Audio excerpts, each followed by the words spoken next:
మరొకసారి స్వాగతం పలుకుతూ, మరి ఎన్నో సమస్యలు మనకు ఉన్నప్పటికీను, వాతావరణ ఇబ్బందులు ఉన్నప్పటికీను సబ్బాతును ఆచరించడానికి దేవుడు ఇచ్చిన కృపమట్టి దేవుడికి స్తోత్రం చెల్లిస్తున్నాను. మరి ఈరోజు ప్రార్థనలో పాల్గొన్న నూతనంగా వచ్చిన సుకుమార్ గారు హోంగుల కుటుంబానికి మరి స్వాగతం పలుకుతున్నాను. వారి బాగా వినపడుతుంది అనుకుంటున్నాను. వినపడకపోతే దయచేసి చెప్పండి, ఎవరికైనా వినపడిపోయినా చెప్పండి. మరి ఈరోజు మేము ఒక వివాహానికి వెళ్ళొచ్చాం. అబ్రహాం ఐసన్ హోవర్ ఐక్ ఒక చిన్న కుమార్తె వివాహము ప్రతిపాడు పక్కన తక్కిలపాడు గ్రామంలో జరిగింది. మరి గత 15 రోజుల నుంచి నీరు ఎంతగానో ఉన్నప్పటికీను మళ్ళా తుఫాను రాకుండా మరి దేవుని కృప చొప్పున అందరూ ప్రార్థనలు ఫలించి వాతావరణము చక్కగా ఉండటము. బొల్లేరు ఏరియాలో ఆ గ్రామానికి వెళ్ళి రుచిమల్లి పక్కన ఉంటుంది తక్కిళ్ళపాడు, అక్కడికి వెళ్ళి మరి చక్కగా ఆ కార్యక్రమం జరిగి మరి అనేక మంది పాల్గొన్నారు. సంతోషకరంగా అక్కడి నుంచి రావడం జరిగింది. అందుని బట్టి దేవునికి వందనాలు స్తుతులు చెల్లిస్తున్నాను. ఎందుకంటే అక్కడ జరుగుతుందో జరగదో అని అనుమానపడ్డాము, కానీ దేవునికి సమస్తము సాధ్యము. మరి ఆ కుటుంబం ఎలా దేవుడు చేసిన మేళ్లు బట్టి మనందరము దేవుణ్ణి ఎంతగానో స్తుతించవలసిన వారంగా ఉన్నాము. మనము గత 2 వారాల నుంచి మాట్లాడుకుంటున్న సబ్జెక్టు సబ్బాతు ప్రారంభంలో ఒక సబ్జెక్ట్ మాట్లాడుకుంటున్నాము. మామూలుగా చివరి మధ్యాహ్నం ఆరాధనలో ఇంకోటి మాట్లాడుకుంటున్నాము. ఇప్పుడు మాట్లాడుకున్న సబ్జెక్టు గుర్తుగా ఉందనుకుంటున్నాను అందరికీ. ఒకసారి గుర్తు చేసుకుని ఎవరన్నా చెప్పండి మనం మాట్లాడుకుంటున్న సబ్జెక్ట్.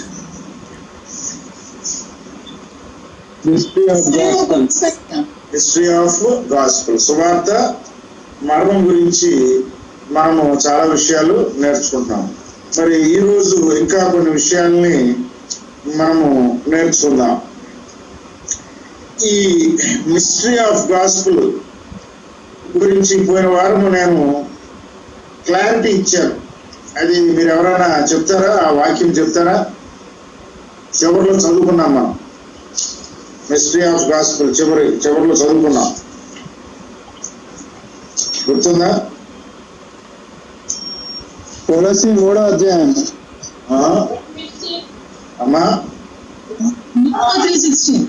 అమ్మా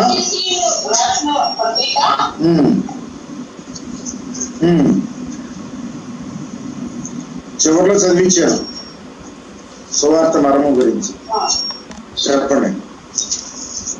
శశీరుడిగా ప్రత్యక్షమై ఆత్మ విషయం నీతి పలికి దేవదూతలకు కొటేషన్ చెప్పండి.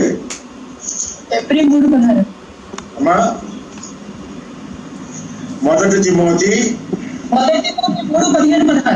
3వ అధ్యాయము 15-16 చదవండి ఒకసారి. What is the mystery of gospel? సువార్త మర్మం గురించి అది ఏమిటి అనేది అక్కడ మనకి స్పష్టంగా తెలుస్తుంది. చదవండి.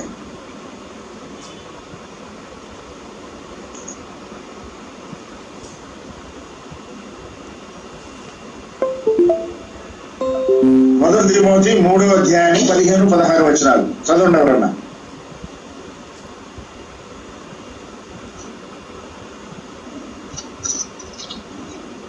ఆయనను నేను ఆలస్యము చేసిన ఎడల దేవుని మందిరంలో అనగా జీవము గల దేవుని సంఘములో జనులు ఎలాగూ ప్రవర్తింపవలెనో అది నీకు తెలియనని సంగతులు నీకు రాయిచున్నాను. ఆ సంఘము సత్యమునకు స్తంభమును ఆధారమునై ఉన్నది.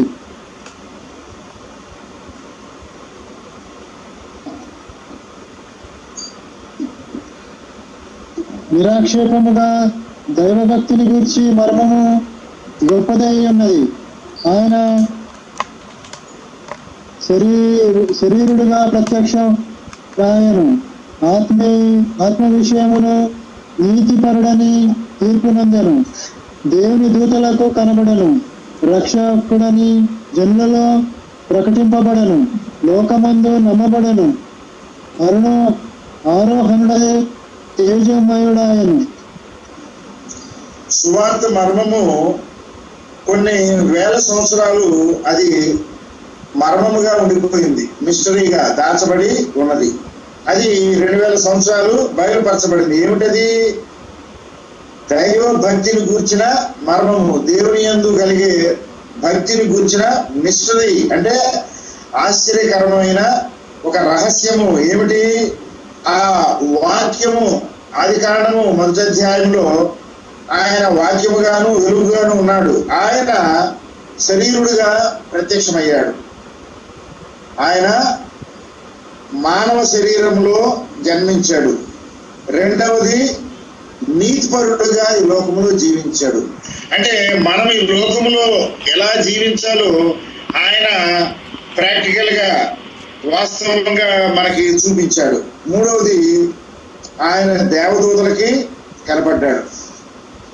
రక్షకుడు అంటే పరలోకంలో దూతలకి కనపడ్డాడు, ఈ లోకంలో మానవులకి మనుషుడిగా కనపడ్డాడు. తర్వాత ఆయన మరణించి తిరిగి లేచి ఆరోహణుడై దేవుని సన్నిధికి తిరిగి చేరాడు. అంటే ఆయన లోకానికి వచ్చి తిరిగి వెళ్ళటము, ఇదే మిస్టరీ ఆఫ్ గాస్పెల్. కుమారుడు వెలుగుగాను మరి వాక్యముగా ఉన్న కుమారుడు లోకంలో జన్మించి మరి తన పని పూర్తి చేసి తిరిగి ఆరోహణమై వెళ్ళటమే ఒక మర్మము. అది చదువుకుంటానికి చాలా తేలిక కనపడుతుంది.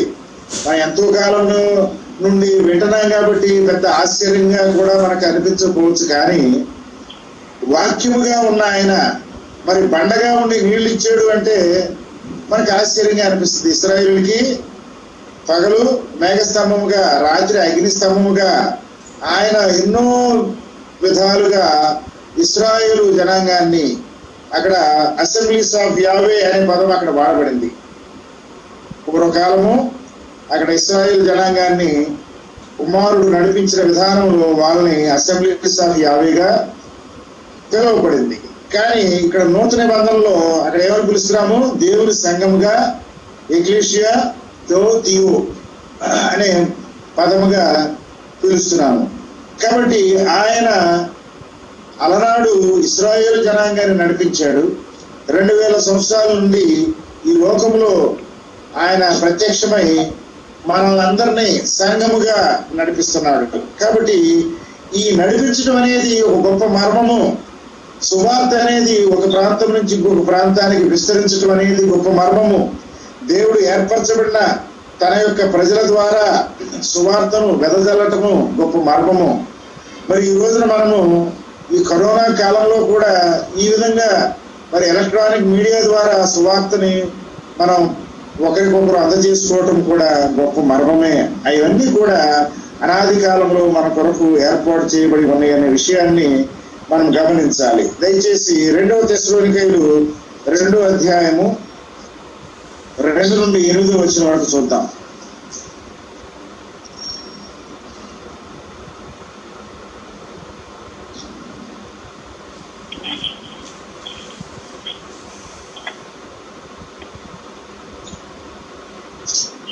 రెండవ తెస్సలోనికైలు 2వ అధ్యాయము 2 నుండి 8 వరకు. మీరు త్వరపడి చంచల మనస్కులు కాకుండా వలననియు బెదరకుండా వలననియు మన ప్రభువు అయిన యేసుక్రీస్తు రాకడను బట్టి మనం ఆయన యొద్ద కూడుకొనుట బట్టి మిమ్మల్ని వేడుకొనుచున్నాము. మొదట భ్రష్టత్వం సంభవించి నాశన పాత్రుడు పాప పురుషుడు బయలుపడితేనే గాని ఆ దినం రాదు. ఏది దేవుడు అనబడునో, ఏది పూజింపబడునో దానిని అంతటిని ఎదిరించు, దానికంతటికి పైగా వాడు తను తానే హెచ్చించుకోవచ్చు. తాను దేవుడునని తను కనపరుచుకోవచ్చు. దేవుని ఆలయంలో కూర్చుండను గనుక ఏ విధముగా నైనను ఎవడను మిమ్మల్ని మోసపరచనీయుడి. నేను ఇంకను మీ యొద్ద ఉన్నప్పుడు ఈ సంగతులను మీతో చెప్పినది మీకు జ్ఞాపకం లేదా? కాగా వాడు తన సొంత కాలం ముందు బయలుపరచబడినని వారిని అడ్డగించినది ఏదో అది మీరు ఎరుగురు. ధర్మ విరోధ సంబంధమైన మర్మం ఇప్పటికే క్రియ చేయుచున్నది కానీ ఇదివరకు అడ్డగించుతున్న వాడు మధ్య నుండి తీసివేయబడు వరకే అడ్డగించును. అప్పుడు ఆ ధర్మ విరోధి బయలుపరచబడును. ప్రభువు అయిన యేసు తన నోటి ఊపిరి చేత వారిని సంహరించి తన ఆగమన ప్రకాశం చేత నాశనము చేయును. కాబట్టి ఈ యొక్క సువార్త మర్మము చాలా గొప్ప గొప్ప విషయాల్ని మనకు తెలియచేస్తుంది. ఇక్కడ ప్రభువారు మన కొరకు ఏర్పాటు చేసిన ఆ రక్షణను అనేక మంది అందుకోవటానికి శిష్యులుగా ఉన్న వారందరూ కూడా సువార్తను ప్రకటించటము మర్మంలో భాగము. ఆ ప్రకటిస్తున్న సువార్తకి నాశన పాత్రుడు అంటే ధర్మ విరోధి అంటే ధర్మశాస్త్రానికి విరోధి.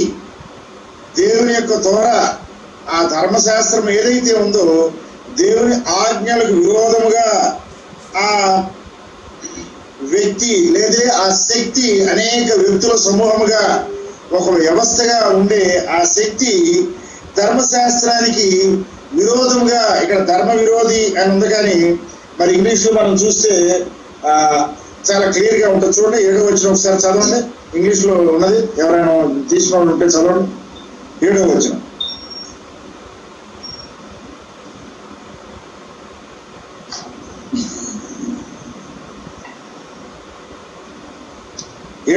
ఇంగ్లీష్ లో వెర్షన్ చదవండి అమ్మా ఎవరన్నా.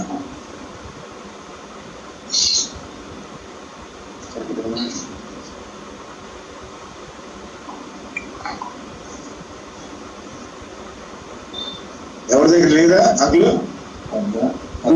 చదువుతున్నాను. చదువు.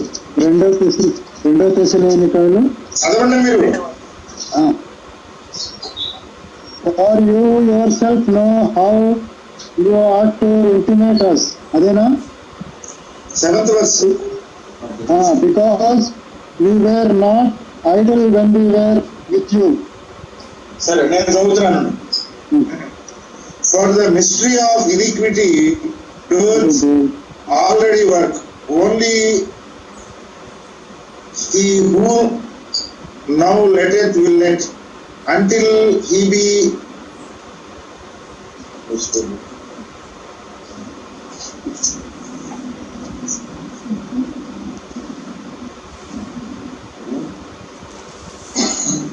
ఎన్నో వచనం? ఏ అధ్యాయం? 7వ వచనం. 37.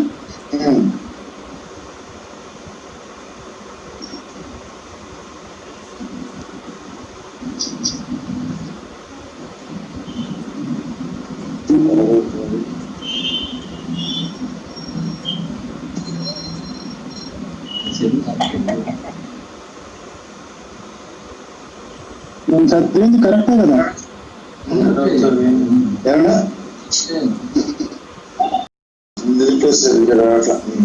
సరే ఇక్కడ until he be taken out of the way అని ఉంది. కానీ వేరే వర్షంలో అది నేను చూశాను. ఇందులో ఉందా చూడు. అందులో ఇక్కడ ధర్మ విరోధ సంబంధమైన మర్మము అంటే the mystery against the law, God's law, దేవుని యొక్క ధర్మశాస్త్రానికి విరోధముగా జరిగే అమ్మా. The mystery of this lawlessness అది is already lawlessness. ఇది ఇక్కడ ధర్మశాస్త్రానికి విరోధంగా సువార్త అంటే వాక్యాన్ని ప్రకటిస్తారు. ఇది కూడా ఒక మిస్టరీగా ఉన్నది. అంటే అంత్యకాలంలో దేవుని యొక్క ధర్మశాస్త్రానికి విరోధముగా మరి ప్రకటనలు జరుగుతూ ఉంటాయి అనే విషయాన్ని ఇక్కడ మనం గమనించాలి. అంటే సువార్త మర్మంలో ఇది కూడా ఒక భాగముగా ఉంటుంది. సువార్త మర్మంలో దేవుని యొక్క ధర్మశాస్త్రాన్ని కూడా మరుగు చేయబడుతుంది అనే విషయాన్ని ముందుగానే వ్రాయబడింది. కాబట్టి ఈ యొక్క ధర్మ విరోధి మరి దేవుని యొక్క వాక్యాన్ని, సత్యాన్ని నాశనము చేస్తాడు అనే విషయాన్ని ముందుగానే చెప్పబడింది. అది జరిగింది. 321 నుంచి దాదాపుగా 1200 సంవత్సరాలు ఈ విషయాలు జరిగినట్టుగా మనము చూస్తున్నాం. ఆ ప్రకటన 1వ అధ్యాయము 18-20 చూద్దాం. ప్రకటన 1వ అధ్యాయము 18 నుంచి 20 వరకు.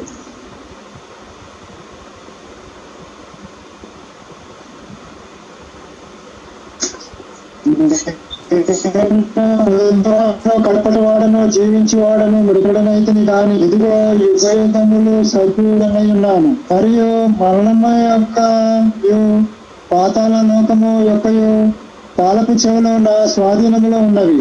కాగా నీవు చూచిన వాటిని ఉన్న వాటిని వీటి వెంట రఘుపోవం వాటిని అనగా నా కుడి చేతిలో నీవు చూచిన 7 నక్షత్రములను గూర్చి మర్మమును ఆ 7 సువర్ణ దీప స్తంభముల సంగతి వ్రాయము.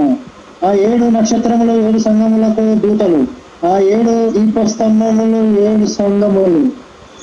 కాబట్టి ఇక్కడ ఈ యొక్క మర్మము ఏమిటి అనేది ఇక్కడ మళ్ళా మనకి కొద్దిగా వివరించబడింది. ఏమంటారు? ఆ అంత్యకాలంలో నీవు చూసిన వాటన్నిటినీ జరగబోయే వాటిని ఆ 7 నక్షత్రములు గూర్చిన మర్మము నువ్వు రాయి అని చెప్తున్నాడు. ఏమిటది? ఈ సువర్ణ దీప స్తంభము 7 మరి దీప స్తంభాలు అనేవి అక్కడ 7 సంఘాలకి సూచనగా కనపడుతున్నాయి. నేను గతంలో మార్చి నెలలో నేను ఈ దీప స్తంభం గురించి ప్రసంగం చేయడం జరిగింది. అంతకుముందు మనము ఈ యొక్క 7 సంఘాలు ఏంటవి? ఎఫెసస్, స్మరణ, పెర్గము, తుయతైరా, సార్దిస్, ఫిలదెల్ఫియా, లవోదికియా 7 సంఘాలు ఆ ఏ కాలంలో ఏ సంవత్సరాల్లో ఎలాగున మరి ఈ సంఘాలు ఉంటాయో, ఆ సంఘాల్లో ఎలాంటి మార్పులు జరుగుతాయో గతంలో మీకు తెలియజేశాను. అయితే కొంతమంది బహుశా అవి విని ఉండకపోవచ్చు. వచ్చే వారం బ్రీఫ్ గా నేను ఆ సంవత్సరాలు, ఆ సంఘాల్లో జరిగిన మార్పులు, సంఘంలో సత్యం ఎలాగైనా మరుగు చేయబడింది, మరి నాశనం చేయబడింది అనే విషయాలు బ్రీఫ్ గా నేను నెక్స్ట్ వీక్ మీకు తెలియజేస్తాను.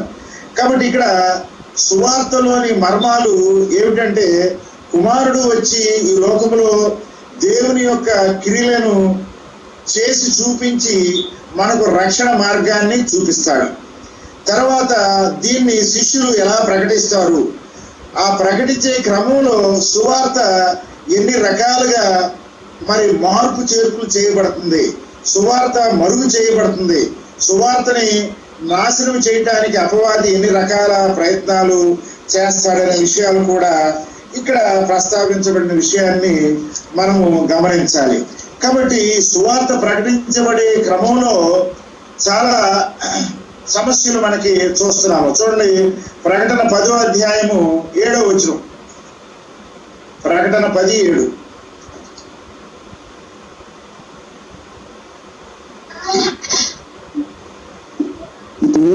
దూత అలుపు దినములలో అతడు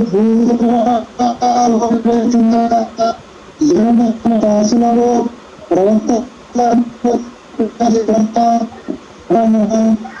దేవుని మర్మము సమాప్తమగునని చెప్పాను. కాబట్టి ఇక్కడ 7 సంఘాలు అక్కడ వేరు కాలాల్లో, అంటే పెంతెకోస్తు పండగ రోజున సువార్త ఆ దేవుని సంఘం ఏర్పడిన దగ్గర నుంచి కూడా ఆ 7 సంఘాల కాలాలని మనము మాట్లాడుకోవడం జరిగింది. కాబట్టి ఆ చివరి సంఘము ఏమిటది? లవోదికియా కదా, కరెక్ట్గా చెప్తున్నా? లవోదికియా చివరి సంఘంలో ఉన్నాం మనం ఇప్పుడు. ఈ చివరి సంఘము మరి కాలము పరిపూర్ణం అయ్యేటప్పటికి సువార్త మర్మము సమాప్తం అవుతుంది. ఆ సువార్తలోని మర్మాలన్నీ కూడా ఒకదాని తర్వాత ఒకటి పరిపూర్ణం అవుతాయి అనే విషయాలను ఇక్కడ మనము చూస్తున్నాము. అదేవిధంగా 17వ అధ్యాయము 5-6 చూద్దాం. 17 ప్రకటన 17 5-6 వచనాలు చూద్దాం. దాంట్లో మొదట దాని పేరు ఇలాగ వ్రాయబడి ఉండే, మర్మము వేశ్యలకు వేశ్యలకును భూలోకము భూమిలోని హేయమైన వాటికి తల్లి అయిన మహాబాధలను ప్రభులోను ఆ స్త్రీ పరిశుద్ధుల రక్తము చేత యేసు యొక్క హతసాక్షుల రక్తము భక్తులు చూచుకుని నేను దానిని చూచి బాగా ఆశ్చర్యపడగా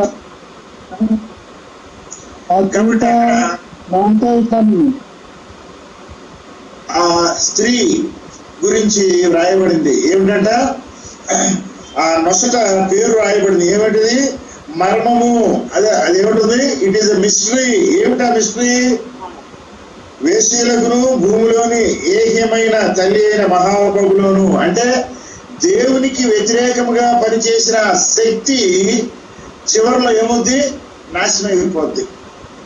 అది ఎలాగో నాశనం అయిపోద్దు అనేది అది ఒక మర్మముగా ఉన్నది. కాబట్టి సువార్త ప్రకటించబడటము ఒక మర్మమే. సువార్తలోని సత్యము మరుగు చేయబడి మార్పు చేయబడటం కూడా ఒక మర్మమే. ఇవన్నీ కూడా మరి సువార్త మర్మములో భాగాలుగా ఉన్న విషయాన్ని మనము గమనిస్తున్నాం. ఇప్పుడు ఈ యొక్క సువార్త మర్మములోని అంశాలని ఒకదాని తర్వాత ఒకటి మనము గమనిద్దాం. ఈ ఎఫెసీయులకు రాసిన పత్రిక మనం ఇంతకుముందు చదువుకున్నాం. 3వ అధ్యాయంలో మనం చదువుకున్నాం. ఈ ఎఫెసీయులకు రాసిన పత్రిక పౌలు గారు ఏ స్థితిలో రాశాడు తెలుస్తుందా మనకి? 3వ అధ్యాయం మొదట్లో ఉంటుంది చూడండి, మొదటి వచనం. ఈ హేతువు చేత అన్యజనులైన మీ నిమిత్తము క్రీస్తు యేసు యొక్క ఖైదీనైన పౌలను నేను ప్రార్థించుచున్నాను. కాబట్టి అక్కడ ఖైదీగా ఉన్నాడు ఆయన జైలులో బంధించబడి ఉన్న స్థితిలో మనము ఇవాళ స్వేచ్ఛగా ఉన్నాము. కానీ ఆయన బంధించబడిన స్థితిలో రాసిన ఈ ఉత్తరాన్ని మనము సువార్త యొక్క మర్మంలో భాగాలుగా నేర్చుకుంటున్నాము. అంటే మనం ఏ స్థితిలో ఉన్నప్పటికీను సువార్తను ప్రకటించే వారిగా ఉండాలని పౌలు గారు మనకి మాదిరి చూపిస్తున్నాడు ఇక్కడ. కాబట్టి పౌలు గారు బంధించబడిన స్థితిలో ఆయన ఈ పత్రికను రాసినట్లుగా మనము చూస్తున్నాం. మరి బంధించబడిన స్థితిలోనే ఇంత సువార్తను ప్రకటిస్తే మనము స్వేచ్ఛా స్థితిలో ఉన్న వారము ఇంకెంత సువార్తను ప్రకటించవలసిన వారముగా ఉన్నాము అనేది మనం పరిశీలించుకోవాలి. చూడండి, ఫిలిప్పీలకు రాసిన పత్రిక 1వ అధ్యాయము 7వ వచనం చూద్దాం. ఫిలిప్పీ 1వ అధ్యాయము 7వ వచనం. నా బంధకముల యందును నేను సువార్త పక్షమున వాదించుట యందును దానిని స్థిరపరచుట యందును మీరందరూ ఈ కృపలో నాతో వారై ఉన్నారు కనుక నేను మిమ్మల్ని నా హృదయంలో ఉంచుకొని ఉన్నాను. ఇందుచేత మిమ్మల్ని అందరినీ వేర్చి ఇలాగూ ప్రకటించుట నాకు గర్వమే. ఇక్కడ పౌలు గారు మనల్ని అందరినీ దృష్టిలో పెట్టుకుని, అంటే 2000 సంవత్సరాల క్రితమే మనల్ని అందరినీ గమనంలో పెట్టుకుని దేవుడు పౌలు గారితో ఈ ఉత్తరాలన్నీ రాయించినట్లుగా మనం గ్రహిస్తున్నాము. మరి సువార్త పక్షమున వాదించడానికి కోర్టులో లాయర్ ఏం చేస్తాడండి? వాదిస్తాడు, తన క్లయింట్ల తరపున వాదిస్తాడు. కాబట్టి ఇక్కడ దేవుని తరపున, కుమారుడి తరపున మనము వాదించటానికి ఎవరితో? అంధకార శక్తులతో, సువార్త మర్మంలో భాగముగా ఉన్న ఆ సత్యాన్ని మరుగు చేసిన శక్తులతో వాదించవలసిన వారముగా ఉన్నాము. అంటే ఈ రోజున దైవ గ్రంథాన్ని తారుమారు చేస్తున్న వ్యక్తులతో, తారుమారు చేస్తున్న సంఘాలతో, తారుమారు చేస్తున్న పెద్ద పెద్ద మరి ఆ అధిపతులతో, దేవుని పేరునే ఉన్నారు వాళ్ళందరూ, వారితో ఎలా ఉండాలి? మనము వాదించటానికి శక్తి గలవారముగా ఉండాలి. అంటే దేవుని యొక్క సువార్తలోని మర్మాలు బలముగా గ్రహించి ఇతరుల్ని వారి యొక్క చీకటి స్థితి నుంచి వెలుగులోనికి నడిపించే శక్తివంతులుగా మనం ఉండాలి. అంతటి వాక్యాన్ని మనం నేర్చుకోవాలని పౌలు గారు మనల్ని హెచ్చరిస్తున్నాడు. దానిని స్థిరపరచుట యందును దేవుడు కుమారు ద్వారా బయలుపరిచిన వెలుగుని, ఆ సత్యాన్ని తెలుసుకోవాలి. దాని తరపున మనం వాదించాలి, దానిని ఇతరులకు బలముగా అందించాలి, దానిని స్థిరపరచాలి, దానిలో అనేక మందిని స్థిరపరచాలి.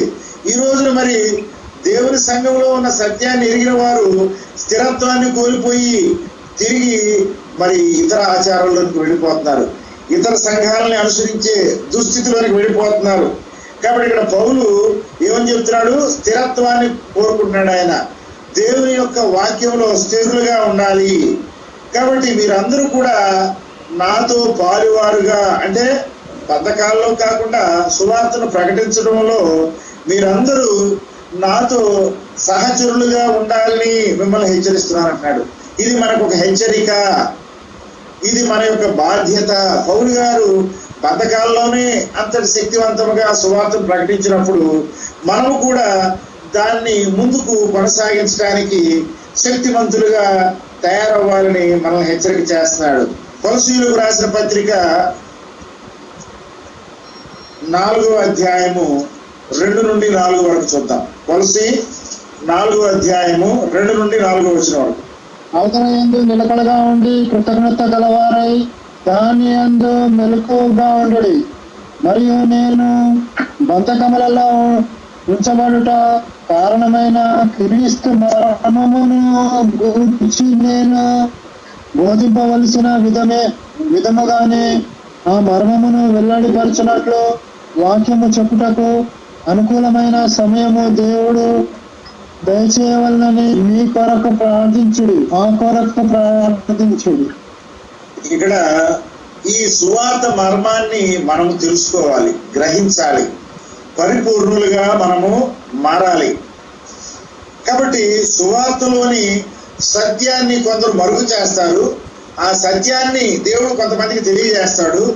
దానిని అందరికీ బలముగా తెలియజేసి స్థిరత్వంలోనికి తీసుకువెళ్ళాలి. కాబట్టి ఆ స్థిరత్వంలోనికి మనం వెళ్ళాలి అంటే మనకు మొట్టమొదటిగా కావలసిన ఒక ఆయుధం ఏమిటంటే ప్రార్థన. ప్రార్థన యందు నిలకడగా ఉండి మెలకువగా ఉండాలి. నిలకడ, మెలకువ, ఈ రెండు విశ్వాస జీవితంలో కుమారుని యొక్క శిష్యులుగా ఆ సువార్త మర్మాన్ని, సువార్త మర్మముగా ఉన్న ఆ యాషువ మెస్సయ్య